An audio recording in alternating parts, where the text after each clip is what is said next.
हुकूमतें तीन तरीके से पाकिस्तान में तारीखी तौर पर गिरी हैं, या तो नो कॉन्फिडेंस के जरिए, जो कि नज़र आ गया कि पार्लियामेंट में आप लोग नहीं कर सकते, हालिया आप लोगों के पास तादाद थी, उसके बावजूद भी हुकूमत अपना काम करने में कामयाब हो गई। दूसरा, अदालत के जरिए, अदालत में कोई ऐसा केस नहीं है जिसकी वजह से हुकूमत को रुखसत होना पड़े।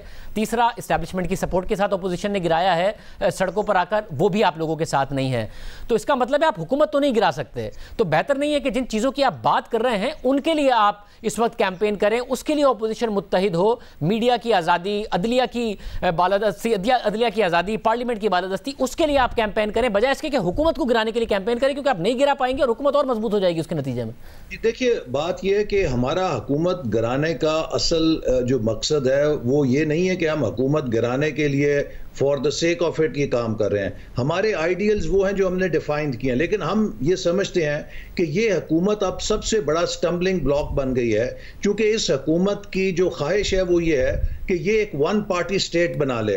और मैं आपको आज ये एक बहुत अहम बात कहना चाह रहा हूं कि इमरान नियाजी अब समझ गए हैं कि ये हुकूमत उनसे नहीं चल रही, वो नाकाम हो गए हैं और वो ये नहीं चाहते कि उनके बाद उनके मुखालिफ हुकूमत में आए। ये हालात को इतना बिगाड़ रहे हैं कि ये चाहते हैं कि अगर मैं हुकूमत ना कर सकूं तो कोई गैर जमहूरी इंटरवेंशन हो जाए, लेकिन मैं अपने मुखालफीन को इक़्तिदार नहीं दे के जाना चाहता।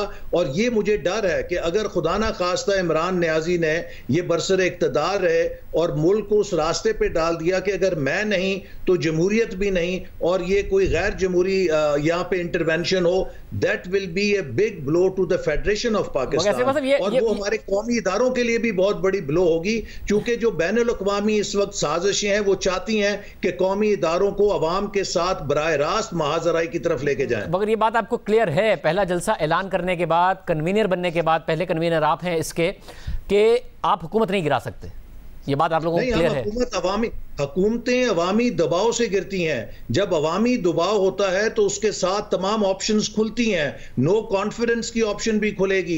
ये जो आज पार्लियामेंट के अंदर जमातें बैठी हैं, अगर इन्होंने कल को अवाम के पास जाना है तो ये कितनी देर मलबा उठाएंगे? MQM कहती है मैं एक मिडिल क्लास पार्टी हूं।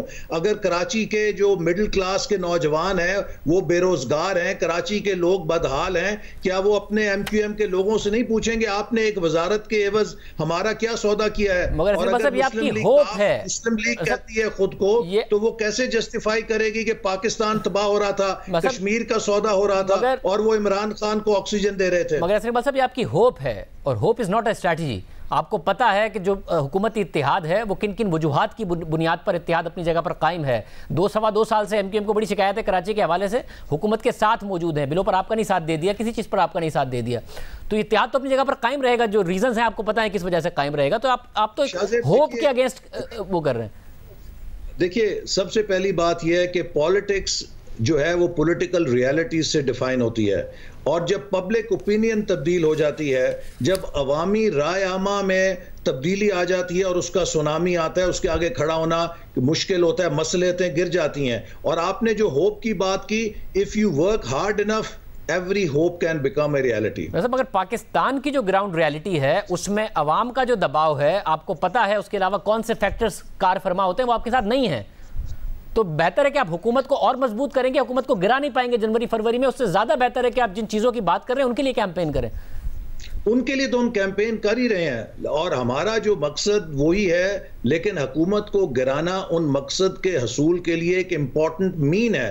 क्योंकि देखिए, मैं आपको ये बताऊं शाहजेब, पाकिस्तान 2 सालों में इकॉनमी उसकी क्रैश कर दी, इन्होंने 5.8 से हम नेगेटिव ग्रोथ में आ गए, कोरोना ने और जोड़ दी। ये वक्त था कि पाकिस्तान को रिकवरी में लाने के लिए इंक्लूसिव गवर्नेंस की जाती। इमरान अहमद नियाजी जिस शख्स का नाम है, he only knows one thing, polarisation, hate, accusations. आज हम जिस इंतशार की तरफ बढ़ रहे हैं, लीडर ऑफ ऑपोजिशन को गिरफ्तार किया, 1000 पॉइंट स्टॉक मार्केट गिर गई, लेकिन ये अंधे हैं इंतकाम के अंदर, इनको ये मार्केट सिग्नल्स नजर नहीं आ रहे कि जिस रास्ते पे ये पाकिस्तान को पुश कर रहे हैं, पाकिस्तान को धकेल रहे हैं, उससे इनके लिए मजीद मुआशी प्रॉब्लम्स होंगे। पाकिस्तान का बैनुल अक़वामी इमेज क्या होगा जब खबरें छपेंगी कि लीडर ऑफ ऑपोजिशन को किस तरह अरेस्ट किया जा रहा है, ऑपोजिशन के रहनुमाओं को नैब के जरिए। बहुत शुक्रिया।